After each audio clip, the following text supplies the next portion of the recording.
Welcome, everyone. My name is Lisa Lumhofer. I'm the Executive Director of the Gray Muzzle Organization, and we are thrilled to have you here today with us for this presentation on seizures in senior dogs by Dr. Jim Cook. Before we get started, I just wanted to introduce or have my colleagues introduce themselves. Amanda, you want to say hey?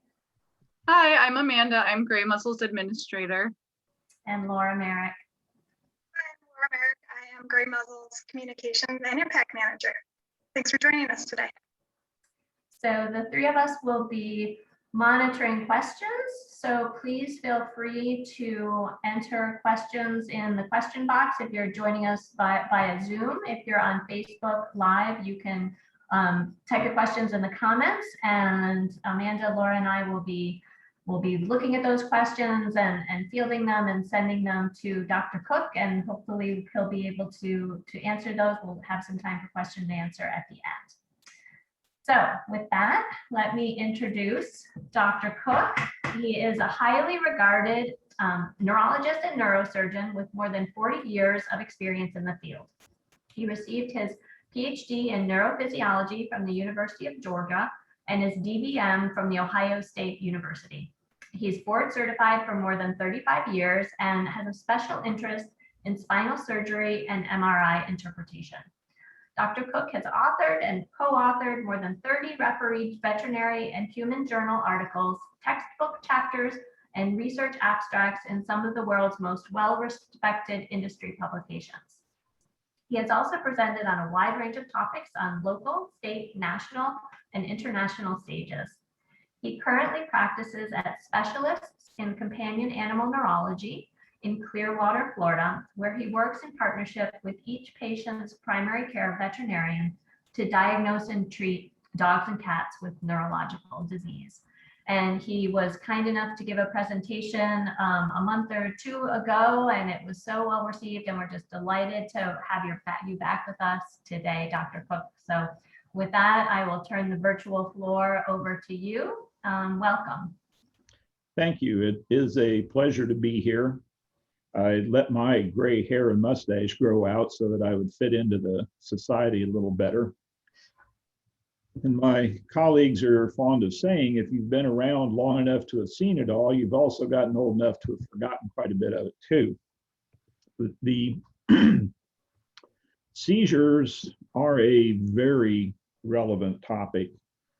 They are one of the most, if not the very most common neurologic problem of dogs. And I'm not going to neglect cats. I'm sure there's a few elderly kitty cats out there belonging to Gray Muzzle members. And there are some differences in them that we will relate to. Oops, okay, there we go.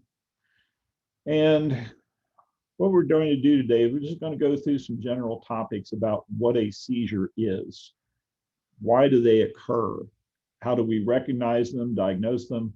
How do we treat them? We will get into some areas that are maybe a little bit general and not quite as directed toward the senior dog. But not all aspects of a seizure discussion can we totally categorize by age. So we'll just cover all aspects. Okay, I am going to point out that this picture is not a younger version of myself. Paige picked this out and put him on there. The pug, on the other hand, I've always been a pug lover. My last pug made it to the age of 18 because she had a very devoted father. Now, what is a seizure? The official definition is a sudden uncontrolled electrical disturbance in the brain, which can cause changes in behavior, motor activity, feelings, and consciousness. And what changes, will we see in our pets relative to these changes? And we'll discuss that in a little more detail as we go along. So why do seizures occur? And there is a concept of the seizure focus and the seizure threshold. A seizure focus is an area of structurally or functionally abnormal brain cells, and these serves as the trigger point for the seizure. Human neurologists estimate that probably 2/3 of the world's population has an area of their brain that could very well be defined as a seizure focus. Well, obviously, 2/3 of us are not running around constantly having seizures or taking anti-epilepsy medications on a regular basis. The other aspect of this is the seizure threshold. This is the normal brain's resistance to being taken over by the focus and allowing an overt seizure to take place. The threshold can be influenced by many things: stress, fatigue, extreme excitement, overheating, exhaustion. Certain medications can all lower the seizure threshold. In fact, certain of our standard biological rhythms and hormone cycles can affect this as well. A very good example of this is that unspayed female dogs or human females during parts of their reproductive cycles, when estrogens are high in the body, they have a lot more seizure activity. When pregnancy occurs, estrogen drops, progesterone goes up, there will be a lot fewer seizures. So all of these things can go together to alter the threshold. An individual with a weak, relatively inactive focus and a relatively high seizure threshold may have the potential to have seizures their whole life and never ever have one. On the other hand, if you have a strong active seizure focus and a relatively weak or variable threshold, you're probably going to be seizures every once in a while. And in our senior patients, there have been quite a few studies looking at age of onset and cause of seizures. And virtually all of these studies have had a break point at about the same age of around 5 years of age. A patient who has seizures starting before 5 is usually going to be an epileptic, which is basically a normal patient who has seizures for no obvious reason. After age 5, those statistics change considerably. Dogs after age 5, and we presume cats as well, although all the statistics have been done in dogs, but after age 5, there is a 65 to 70% chance that this patient has some kind of primary structural or possibly inflammatory brain disease.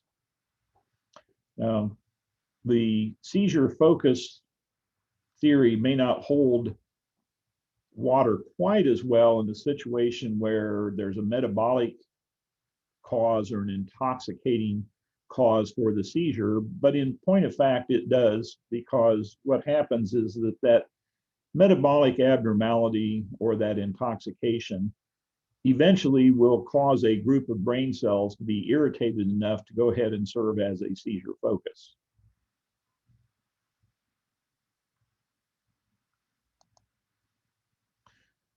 Okay, so how do we recognize seizures? And this can be a little tough. They can look like a lot of different things. The classic seizure is the grand mal or the tonic-clonic. And I think this is what everybody thinks of when we talk about seizures. This is the patient who loses consciousness, falls on their side, paddling, chomping their jaws, legs running in place or stiffening and unstiffening regularly. But that's just one kind of seizure that we see. A little harder to pick out is a partial complex or psychomotor seizure. This is a seizure that actually mimics a more normal pattern of behavior, but happening in a very inappropriate time and place. Some of you may have dogs who have suffered fly biting seizures. The dog thinks there's a fly up there. We don't see it, but the dog is certainly going after it. As an intern, I saw a basset hound who the owners would describe as the eyes glazing over. And the dog would start through the house, and anything it encountered that was smaller than its head and not nailed to the floor, the dog swallowed it. They said they could tip him over, they could pour water on him, they could hit him with a broom. Nothing would stop this dog from this activity until he got so full that he vomited, and then he would snap out of it. This is again a psychomotor seizure. There's even been some suggestion that people who have long history of violent behavior intermittently, like constantly getting in bar fights, may actually have a form of recurrent seizures from the temporal lobe of the brain. We do see myoclonic seizures in dogs and people, usually children. In a myoclonic seizure, there is a very rhythmic, repetitive jerking, usually involving half the body, lower half the body, or the whole body. It would be somewhat similar to what we've all experienced when we're getting sleepy and you're getting sleepy, and then suddenly you jolt awake and your whole body jerks. That's kind of a myoclonic jerk. Well, myoclonic seizures is where this happens over and over again. Now, we'll say we talk about loss of consciousness in the grand mal seizures. In a partial complex seizure or a myoclonic seizure, depending on how much of the body is affected, the patient may not lose consciousness, and they may in fact become very anxious and upset by this. Having seen a couple of puppies with myoclonic seizures in their hind legs, the puppies are turning around, they're barking and biting at their hind legs, trying to make them stop doing this. Limbic seizures are even more uncommon, and what limbic means is that there's GI signs involved, usually vomiting, and they may be an inciting cause for the seizure, or they may happen during the seizure itself. The final type is the petit mal seizure, and this is a term that in veterinary medicine, unfortunately, we tend to use improperly. A true petit mal seizure is also referred to in people as an absent seizure. And pretty much what it constitutes is this. Patient just phases out for a little bit. That's why it's called an absence seizure. Personally, if my dog was doing that, I'm not sure I would recognize that it was an issue. There have been cases in veterinary medicine where they believe the patients had these. Typically, what happens is that veterinarians often will refer to a partial complex or psychomotor seizure as a petit mal seizure. And being my finicky academic self, that's really not quite correct.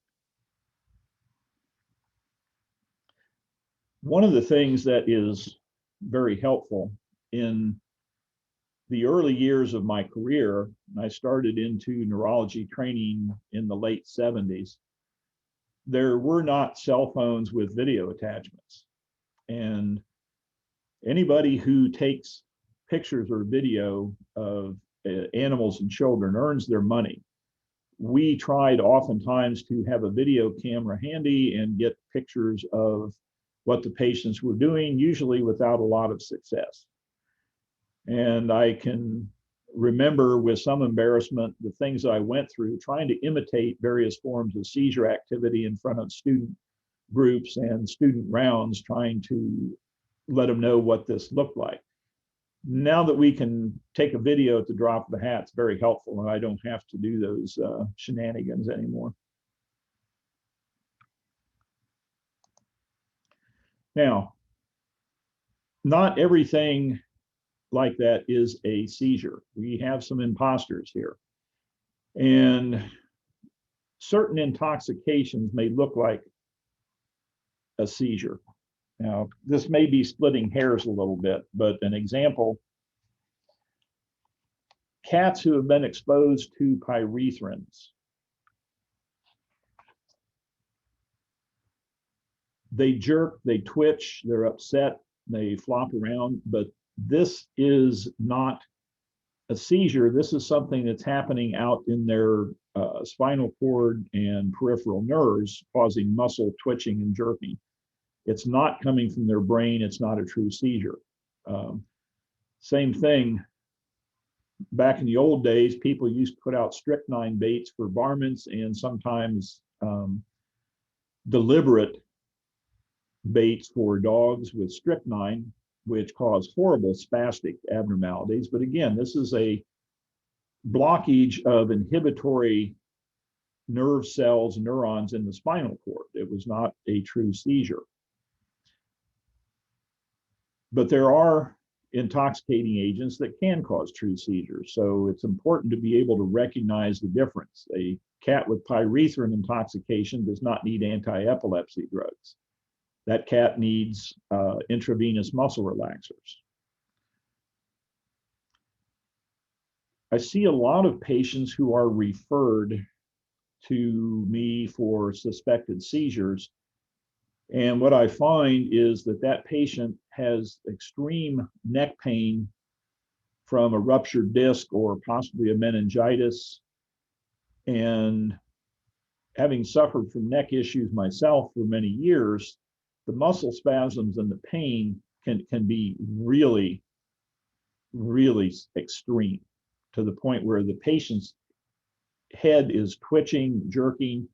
They can barely stand up. The owners describe the neck as swollen because the muscles are in such spasm that they've bunched up and make the dog's neck look enlarged.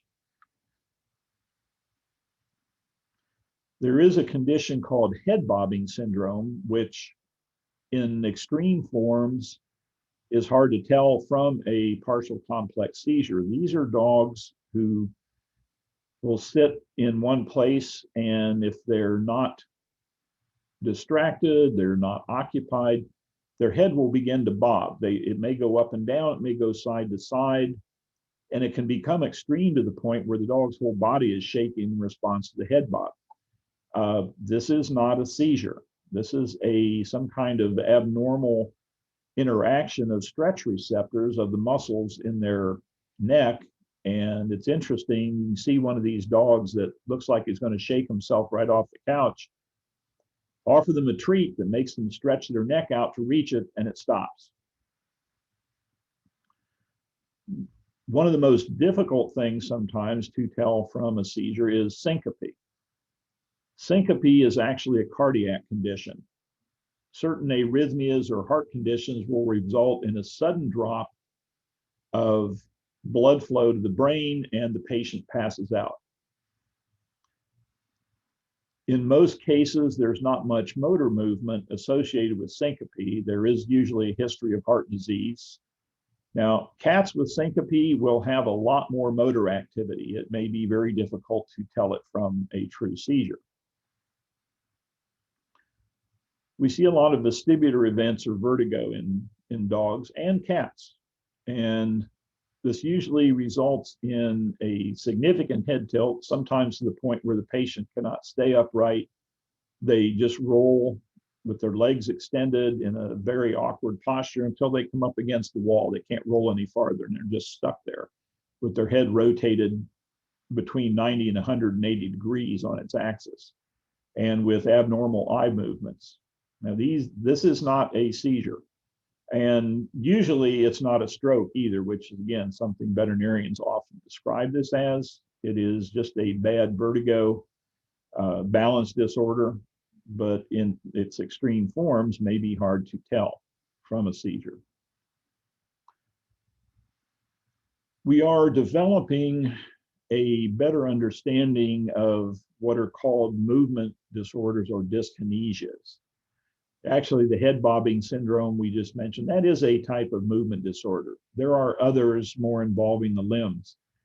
They're a little bit of a difficult diagnosis. They don't have a specific diagnostic test. They do tend to be very breed specific. One of the most common one is Bichon Frises that have a spastic motor disorder.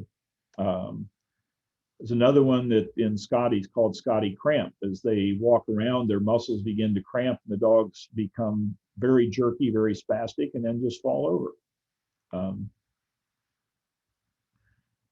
We can see behavioral disorders that can mimic seizure activity. We mentioned fly biting seizures earlier. Colleagues of mine who are cross-trained both in neurology and behavior, which is basically pet psychology, say that the canine obsessive compulsive disorder, OCD, can also result in fly snapping and similar behaviors, which is then very difficult to tell from a true seizure and may require the evaluation of the pet and the environment by a trained behaviorist. And one of the last things, and I bring this up, it's kind of humorous, it hasn't happened for a while, but and it wouldn't be an elderly patient. If you've ever seen a cat in heat, their behavior can be bizarre in the extreme. It hasn't happened for several years, but early in my career, I would have patients referred to me for apparent seizure activity, and it was a young cat that was actually just going through a heat cycle and showing some of the extremes of what kittens do when they're in the mood.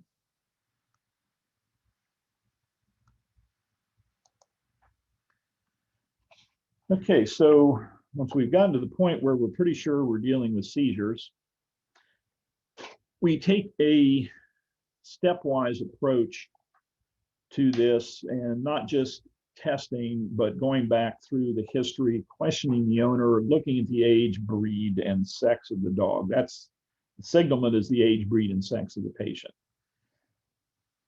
These help us pinpoint cause, help us predict cause, and help us decide which are going to be the most relevant and important diagnostic tests and what order we should probably be doing them in. The history is often very important. Did we just put a new broad spectrum parasite agent for treating heartworms and fleas and ticks and other things on the dog's skin or given as a pill in the last few days? As you look at package inserts or listen to the commercials on television, virtually all of these broad spectrum parasite agents have a little disclaimer somewhere in the fine print or near the end of the commercial saying that it may trigger seizures or it may trigger adverse neurologic reactions and to be aware of it. This is something that we get called on constantly as neurologists. What's safe for my dog to take for this? And basically there is no consensus on this. I think it would be a good thing for the specialty to do, but nobody wants to do it. It's time consuming, tedious. You don't get paid for it. And by the time the consensus statement is done, there are 10 new products on the market that haven't been part of that evaluation. Other things tell us too, is the patient a diabetic, meaning is there a possibility that it got an overdose of insulin? And that's why it's having seizures. The age, breed, and sex are important. A 7-month-old dog is not likely to have a brain tumor. Certain breeds of dogs are very predisposed to certain diseases which can trigger seizure activity. The Maltese has a form of sterile encephalitis or immune-mediated encephalitis that can cause very significant brain disease. those of us who like the smushy face dogs, particularly Boston Terriers, English Bulldogs, Boxers, those breeds, unfortunately, are little brain tumor factories. Any of those breeds, mature dog who has started having seizures, we tend to look at as having a brain tumor until we've proven otherwise. I do periodically still get asked about using the EEG or electroencephalogram. At one time, we did use them. This is the time before we had ready access to more advanced imaging. And even in humans, it's almost more of a black art than it is a science. A very well-known early 20th century physiologist named Gray Walter once described an EEG as, he said, imagine an alien being with no concept of sight or sound trying to learn English by looking at the grooves on a phonograph record.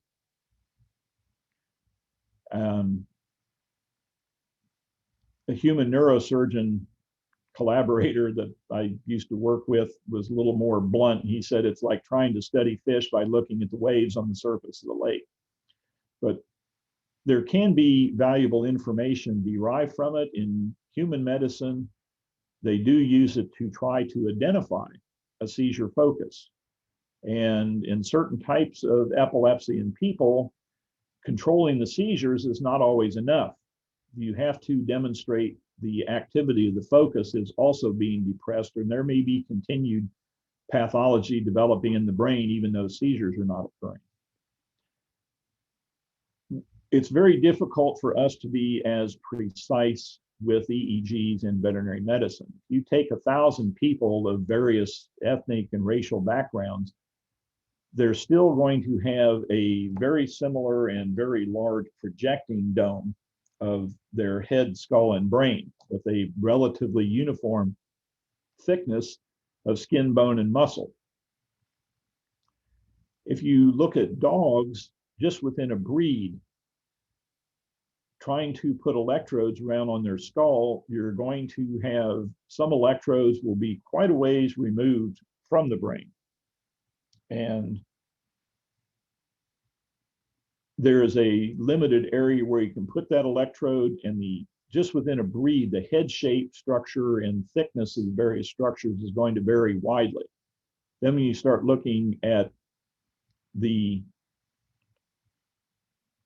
different breeds, it gets even more diverse.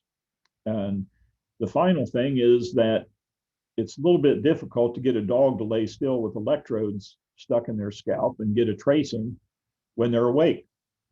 So they're typically heavily sedated or asleep, and this also affects the outcome of the EEG. And since an EEG is defined as the summation of all of the pre and post-synaptic potentials, electrical activity within the recording range of the electrodes, and it only covers the top 6 millimeters of the cerebral cortex. You can see that in a dog with a much thicker skull and muscle layer under anesthesia, you're probably not going to gain a whole lot.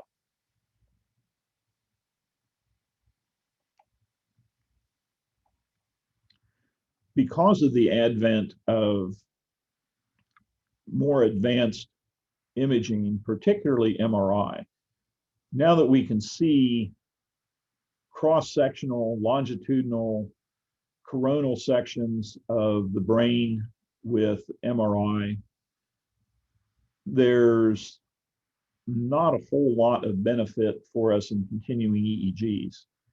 MRI is the gold standard. And it's been an interesting evolution. When I started my neurology training at a brand new veterinary teaching hospital, at the University of Georgia, we had an X-ray machine. Well, we were a brand new advanced hospital. We had 2 X-ray machines. even the human hospitals in Athens, Georgia, did not have a CT scanner. If you needed a CT scan, you got an ambulance ride into one of the big hospitals in Atlanta. And I've, over the ensuing 40 years, I sit here and I look down the hallway and I have an MRI in my own hospital, which is almost inconceivable sometimes. MRI is certainly superior to CT. CT has a slight advantage when we're trying to look at bony structures, such as the middle ear. But when we're looking at brain, the MRI has a much, much larger scale of soft tissue precision compared to a CT, even using intravenous contrast. There was even a time where, since we didn't have anything else, we tried to do arteriograms in dogs, and sometimes it worked, but it is so much nicer now to have an MRI that shows us the internal detail of the brain in such great detail. We also end up doing some ancillary testing. If we have a spinal fluid that is abnormal, we may send out a bacterial culture. Certain infectious disease titers are important, and a variety of others.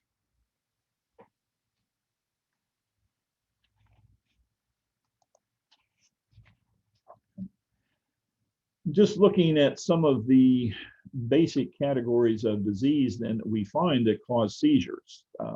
We'd mentioned intoxication and possibility of metabolic diseases. And this is part of the reason for the preliminary lab analysis, the detailed examination of the history. We will almost invariably do a full lab screen and chest x-rays, because most of the dogs that are going to, and cats that are going to undergo advanced neurologic diagnosis, it's all done under general anesthesia. It's not done awake.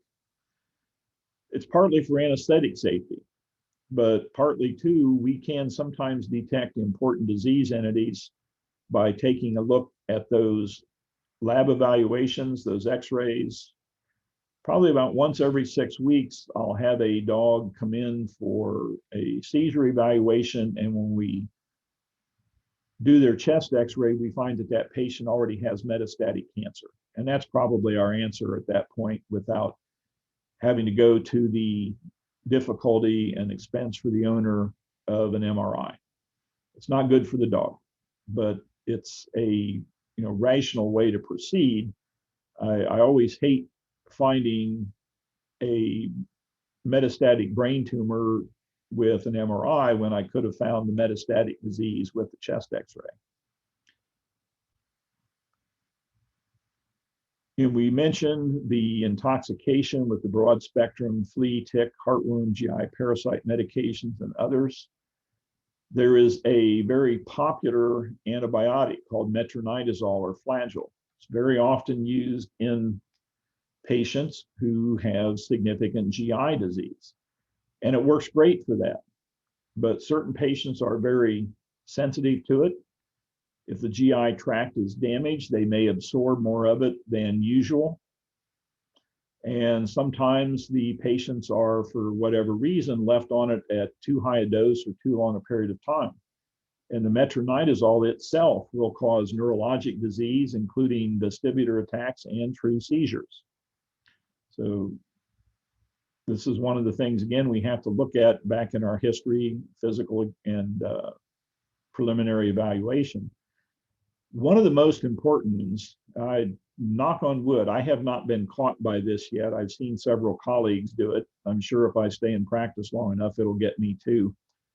And that is patients who are having hypoglycemic attacks. Dogs are pretty much obligate carnivores. They will maintain their blood glucose even in the face of starvation. I mean, literally, the dog has to almost be dying at that moment of starvation for their blood glucose to go down. But if the blood glucose drops rapidly to a low enough point, it will cause seizure activity. It's important to look at this carefully because if a dog has a hypoglycemic seizure, usually by the time it gets to a facility where it can be evaluated, protective mechanisms have kicked in and returned the blood glucose to normal or maybe even slightly above. And everybody looks and says, oh, blood glucose is okay. The time to check is right during the seizure if possible, which usually isn't. But if not, blood glucose should be measured after a 12-hour fast. And then if it's below a certain level, you can be concerned about a hypoglycemic attack. Some dogs get used to this. Their normal blood sugar should be between 90 and 100. There are dogs who are walking around relatively normal looking with maybe a little bit of vague weakness with blood sugars in the 30s. And this should always be checked. In an adult dog, relatively normal dog with a normal liver, about the only thing that will cause the blood sugar to drop like that is a tumor of the pancreas, which is dumping out large amounts of insulin and sucking all the glucose out of the bloodstream. Certain cancers can have that same effect. And back to the intoxication, a dog that chews up a package of sugar-free gum that has one of the sugar alcohols, xylitol, in it, chewing up one package of sugar-free gum can kill a pit bull. It triggers a huge insulin release and their blood sugars drop to almost a fatal level. So it's another intoxication we have to be concerned about. Now, we get asked all the time about kidney and liver disease and seizures. And yes, we may see a seizure related to kidney or liver disease, but in most cases in an older dog, that patient has to be in the terminal stages of its organ failure before seizures become an issue, and that organ failure should already be very clear in advance. A seizure in a pet which is not already seriously ill would not typically be considered a warning that some organ failure is about to happen.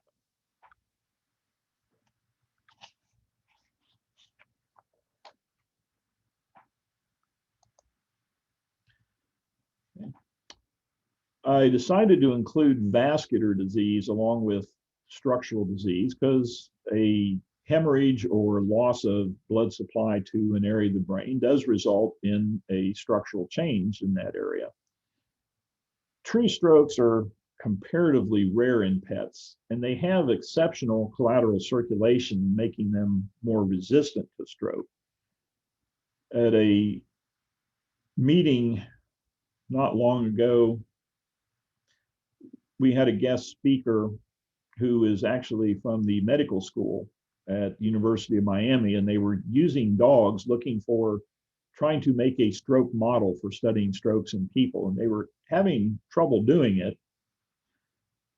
And finally, they got a compressing band that they could leave in place and make it more or less pressure to act as a stroke model.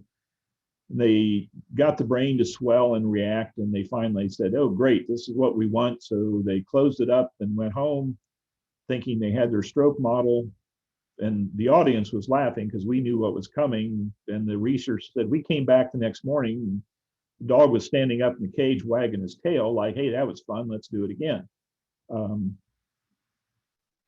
They also don't tend to have the cholesterol and hypertension problems that humans do, which tend to predispose them to strokes. We do see them rarely, don't have an obvious cause, and just when we see them, we talk about them because they're interesting, but they're just like any human. You treat if you can find a cause, treat it. And the patient gets rehabbed and sees how much progress they can make. We probably see more tumors than anything else in terms of structural disease. We can see metastatic tumors spread from other parts of the body. We can see primary tumors of the brain tissue itself. And we can see tumors of the lining structures and membranes of the nervous system, which can become tumorous and then cause pressure rather than true invasion of the brain. But they can all result in angry brain cells, which then trigger seizure activity. We do see patients who have had scar tissue from previous trauma. This is referred to as post-traumatic epilepsy. It's also seen in people, and in people, they actually have scales of clinical signs that help predict how likely a person is to have post-traumatic epilepsy after a head injury. Patients who have had encephalitis may be left with scar tissue on the surface of their brain, and this would be, and it's called post-encephalitic epilepsy. Less commonly, and again, particular in our older dogs, we would tend to find this in younger animals, would be anomalies such as hydrocephalus and cysts in the brain tissue, such as porencephaly and hydranencephaly. Although once in a while, we will find an older patient who's been carrying this all their life and just now has decided finally to start showing clinical signs from it. And while aberrant parasites seems to like it would be a rare entity, it's probably more common than we think. Particularly in the southeast, there's a form of fly, it's called a Cuterebra fly, and their larvae are mobile and aggressive, and if they get on an animal, they can penetrate through their nasal cavity. Some people believe they might be able to penetrate through the ear canal and find their way into the brain, where they migrate and cause terrible damage. I like to watch a show called Northwood's Law about game wardens in the New England area. And they're constantly showing pictures of moose who have what's called brainworm. It is a parasite which is normally found in white-tailed deer, doesn't cause much problem in the deer, but when it gets into a non-typical host like the moose, migrates into the brain and causes significant brain damage. 20, 30 years ago, there was a big discussion about a similar parasite from raccoons. It was raccoons were getting into sandboxes where kids and cats were using the sandbox. They were becoming infected with this, and they were dying because these parasites they have a fecal oral contamination. Parasites would then end up in their brain and cause irreparable damage. And this one is no respecter of age. It could happen to any critter. Particularly dogs, unfortunately, we know like to eat poo. And if they eat raccoon poo, they are at risk for developing this.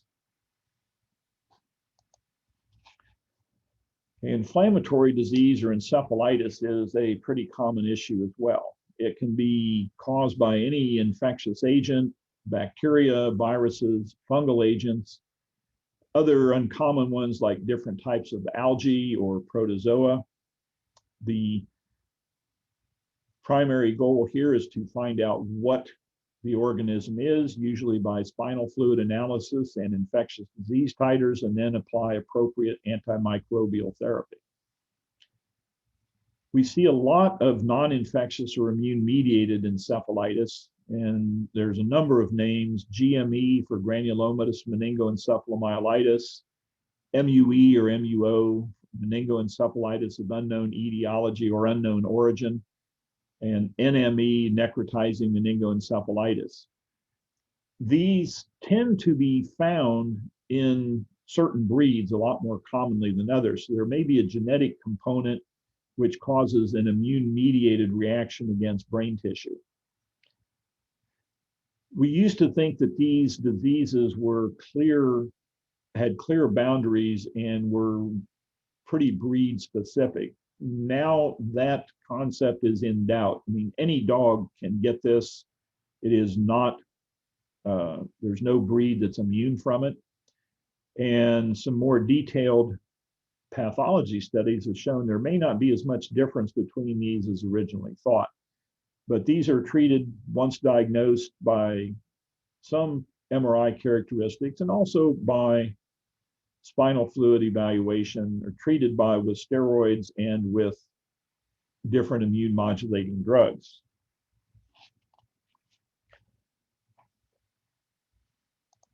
And lastly, functional situations mean there's no abnormal findings. The MRI is normal. There's no obvious brain damage or abnormal tissue. The spinal fluid is normal. Then the seizures then are generated from brain cells that are apparently structurally normal, but not functioning normally. This is the patient that would be considered to have an idiopathic seizure disorder or an idiopathic epilepsy. Now, we said that the patients who start having seizures at an older age are more likely to have primary brain disease, but there's still 30 to 35% of them that have late onset epilepsy. And another thing that I advise pet owners on, your dog could be an epileptic. He may have been being treated for his epilepsy since a puppy, but that doesn't make that dog immune from developing brain tumors or other aging dog problems as they grow older. I've been caught by that more than once myself. You know, why is this old dog I've been seeing for 8-10 years not responding to medication anymore? Well, the obvious answer is he needs another MRI because he's probably developing a different disease as time goes on. Okay, treatments. If there's an inciting cause, get rid of it. If you find a tumor, some of them are surgically correctable, and I love taking brain tumors out of cats. The vast majority of them do great. I have taken brain tumors out of 15-year-old cats who sent me cards on their 20th birthday. Dogs are a little different. Their tumors tend to have some criteria of malignancy, and it's a lot harder to get them out. So even if a dog's brain tumor is considered surgically correctable, we are typically going to follow up with radiation and or chemotherapy. Antimicrobial therapy, we mentioned for the infectious causes, steroids and other immune modulators for non-infectious disease. For those functional cases or the seizure or the epilepsies, we have 4 basic drugs that we use. Phenobarbital is still the most effective single agent drug in veterinary medicine.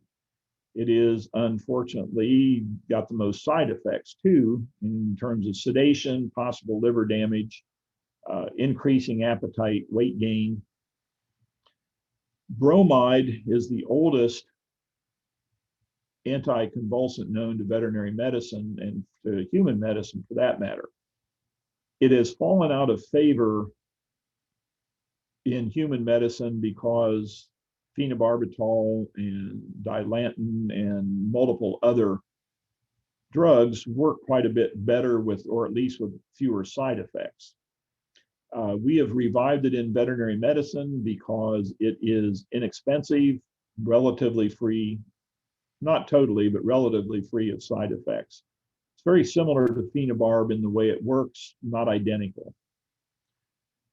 We're using a lot more levetiracetam, or generic for Keppra. It works very well. Basically has no side effects at any dose. It is considered an adjunct drug, meaning it's usually used in combination with something else. I have a slide in my seizure presentations that I do for the local vet groups. It says there's no such thing as too much Keppra. And that's basically true. You can't hurt them with it. The endpoint of Keppra dosing is when the cost or just the volume of drug you're trying to shove in the patient becomes problematic. Zonisamide or Zonegran, again, works well, does not have severe side effects. It can be sedative. It is a sulfa drug derivative, so it can cause reduced tear production or anemia, other types of blood dyscrasias. It is also considered an adjunct drug. Now, having said that levetiracetam and zonisamide are adjunct drugs, there's not a human or veterinary neurologist around who's not trying them as standalone drugs. And there are some patients who do just fine on these by themselves. One other thing I was going to forgot to throw out, bromide, if you have an older epileptic cat, cats cannot take bromide. It will kill a large number of them by triggering a severe allergic bronchitis. There are some others that we use on occasion if we are running out of options and different combinations of our standard anti-epilepsy drugs are not working. Topiramate, felbamate, oh, excuse me.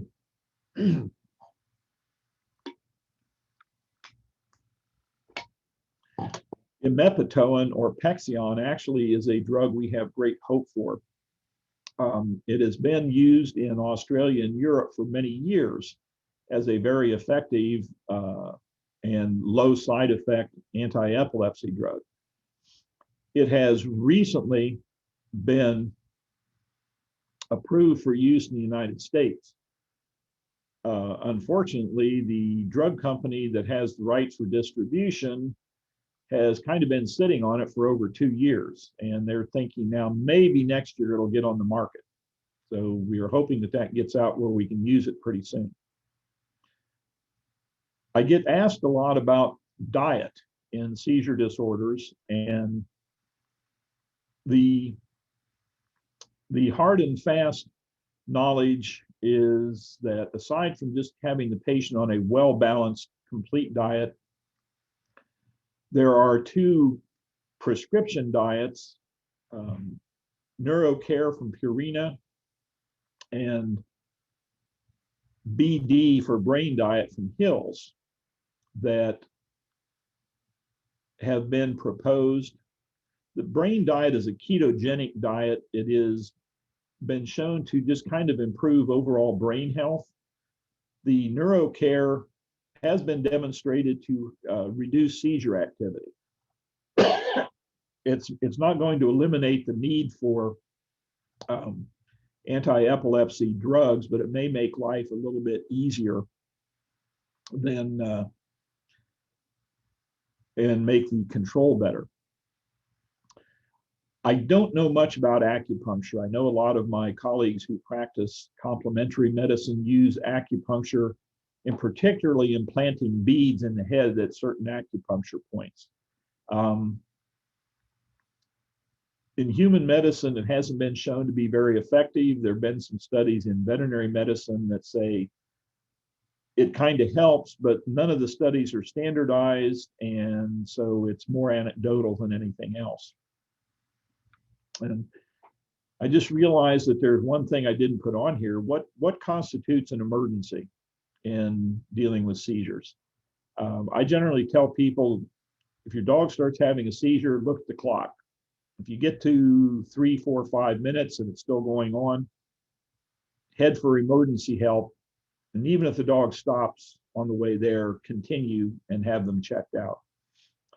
You're not going to be in trouble if you use that, 3 to 5 minutes as a cutoff. You'll get somewhere before you're in trouble. If you let them seizure for an hour, then they're going to be in trouble and possibly suffer damage. Excuse me. Sorry, I'm a little allergy problem going on here today. And I wanted to point out, I mentioned how much I care for pugs. This one is actually not mine. Now, this is me, not the kind of meth head looking guy we saw earlier. And this is Riley.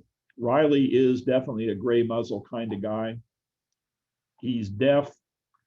He loves attention. At the age of 12, his family abandoned him because they were just tired of him.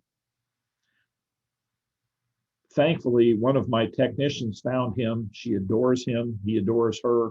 She brings him in. He sits on my lap a lot. So that concludes what I have to say, and throw the floor open to questions. Well, thank you so much. We really appreciate all of that information. We had some great feedback from people tuning in. We do have some questions, I think. Amanda, you have some questions for Dr. Cook? We do. So I got a few questions here about flea and tick medicine and if there's analysis or statistics about side effects of broad spectrum flea and tick medicine and which you recommend. Yeah, that's the question I run from all the time. There's going to have to be a little bit of trial and error in choosing a flea tick medication. There have been some that have been recommended not be used in dogs with seizure disorders. Simparica Trio, which is one of the newer ones, they even put it in their TV commercial that it can cause seizures and should be avoided in dogs with a history of seizure disease. Most of the rest of it is anecdotal. Comfortus, Trifexis have been implicated as causing problems. I know groups of veterinarians who think Bravecto is great for their seizure patients, and I know others who say no, their seizure patients do terrible on it. Said if you look at the package inserts, all of them are going to have some warning about neurologic disease. And I keep hoping that some energetic people in my specialty are going to put out a consensus statement on what we should be using. I would trust to the knowledge of your primary care vet and have the understanding that no matter how careful or how good a choice you make, there are going to be some dogs who are still going to have a neurologic reaction and possible seizures to one of these drugs, even though it's considered safe. Another question, Kelly wrote in, our dog Hope is a patient of yours. Thank you for helping her. We want her to live a full and happy life, but heard you mention stress and heat can cause seizures. We notice when we have visitors or go for a walk, she absolutely loves it, but often has a seizure later that day. Are we causing her more harm than joy by taking part in these activities? We want her to be a dog, and maybe cutting the walk a little shorter. And to back up a little bit, even the most well-medicated dog or human is going to be expected to have a seizure once in a while. And we want Hope to enjoy herself. She enjoys those walks. I'd say keep doing them. We also want her to maintain her health. We don't want her to get heavy or have her heart not be stimulated and exercised. So try it in moderation, cut back a little bit and see if that helps some. If it's happening after afternoon walks, maybe take her out a little later so she can stay cooler. But again, we got to let her be a dog. Our Facebook crowd has two things they're wondering about, and if you could share your thoughts on belladonna and thoughts on CBD, and if so, what dosage? Okay, I have no background whatsoever on belladonna. I'm guessing that's coming from a homeopathic or naturopathic area where I have no training. I am strictly a conventional neurologist with no complementary background. CBD the verdict's still out. Colorado State Vet School has been doing a study for about a year. And part of the problem with CBD is that there's 100 different products and everybody's using them differently. There's no standardization of treatment protocols. Colorado State chose one protocol and one product. After the first year, their results were inconclusive and they're continuing it for a second year. The main thing we tell people is there is some evidence that dogs on phenobarbital that are given CBD oil will develop toxic levels of phenobarbital in their bloodstream and perhaps accelerate liver damage. So we do recommend that you do not combine phenobarbital and CBD products. I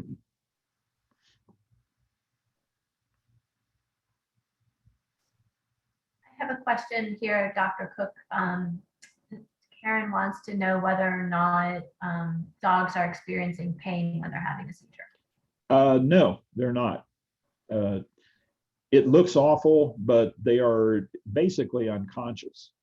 At one point in my research career, I was in projects where there were human epileptics around as well. And I heard somebody ask that one of the humans actually had a seizure right in front of everybody one day and looked awful. And somebody asked him, did that hurt? Were you in pain? He said, no, I'm out cold. I don't feel a thing. So as bad as it looks, they're probably not feeling any pain. Terry asks, is it common for bleeding events with hemangiosarcoma of spleen to cause seizures? If so, why do the seizures happen? The bleeding events from, I'm assuming just bleeding into the abdomen, the fall in blood pressure that can be associated with those, hypovolemia, would definitely be a systemic stress that could lower their threshold to the point of allowing a seizure to occur. The other concern I would always have, if they have a hemangiosarcoma, do they already have small metastatic lesions in their brain? Those would be the two things. And then I think we're just a minute over, but we have a question from Heather. She says, we have a 15-and-a-half-year-old. We adopted a year ago. He was from a domestic violence situation. He has a sweet little Palm Maltese mix, about 5.8 pounds. He quote unquote goes off into his own little world sometimes, licks walls for long periods of time. We also have periodically a very hard time convincing him to eat. Any thoughts? Okay, well, I would guess from the description, it's probably not seizure activity. She does add, sorry, she did add, we have been having decent luck with the regimen of mirtazapine, prednisone, and Entice, but wondering if there's anything else we might try during his worst times. I'm afraid in that circumstance, I'm afraid I don't have the magic formula for that. If it's working, stick with it. Okay. This could be, a patient who has some degree of psychological withdrawal from time to time if they came out of an abuse situation. If they're having great luck with what they're doing, then they're very lucky, and I would say to continue it. Okay. And then just one last question. Elizabeth says she has a 4-year-old Italian Greyhound who has seizures every 2.5 months like clockwork for the past year and a half. He had 2 seizures within 15 minutes with the last seizure. Should I expect multiple seizures in the future, and why are the seizures happening every 2.5 months?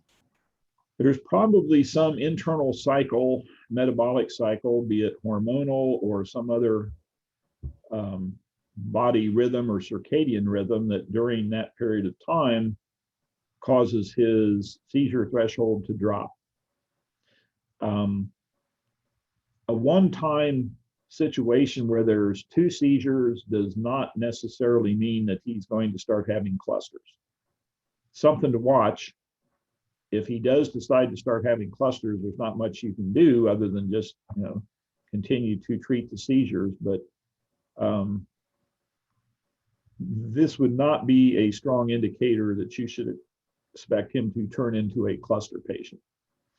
Okay, great. Okay, I promise this is the last one. There's a question on Facebook. Does vagus nerve stimulation work with dogs? We're not sure yet. I know a lot of people who actually put pressure on their dog's eyes during a seizure. That's the poor man's vagal nerve stimulator, and insist that it helps stop the seizure activity. Some years ago, a company developed a handheld vagal nerve stimulator with 2 electrodes that you put into the jugular furrow. They gave me 2 of them. I dispensed one to a client with a dog that had really poor seizure control, and I put one in our ER for use on patients who came in The client was afraid of it, wouldn't use it, and moved out of state and took it with her. And I could never convince the ER people to get it out and use it when I wasn't there. They were prototypes. They did not have replaceable batteries, and after 6 months or so, they quit working anyway. I do have a colleague in Great Britain who is advertising that if you want to go through, jump through the hoops it takes to get your dog into Great Britain, and you're willing to part with about 10,000 British pounds, he will put one implanted in your dog just like they do in people. Not sure how many takers he's had yet. I would assume that it works the same, but we do not have a large body of data about it yet. Okay. All right. Well, we're at 5 minutes after 1, so we really do appreciate you taking a couple extra minutes to answer questions, and thank you for a really informative and educational presentation. I'm sure that everybody watching really enjoyed it as much as I did, and we really thank you for your time, Dr. Cook. And because no good deed goes unpunished, we may invite you back once again. That's quite all right. And I have a new associate joining me at the end of next month. She's already passed her board, so she hits the ground running as a board certified neurologist, and we could certainly include her in the invites as well. Excellent. That would be great. All right. Well, stay tuned, everybody. More to come. Thank you, Dr. Cook, and thank you for everybody who joined us today. Take care and have a good afternoon. Bye now. All right. Bye-bye.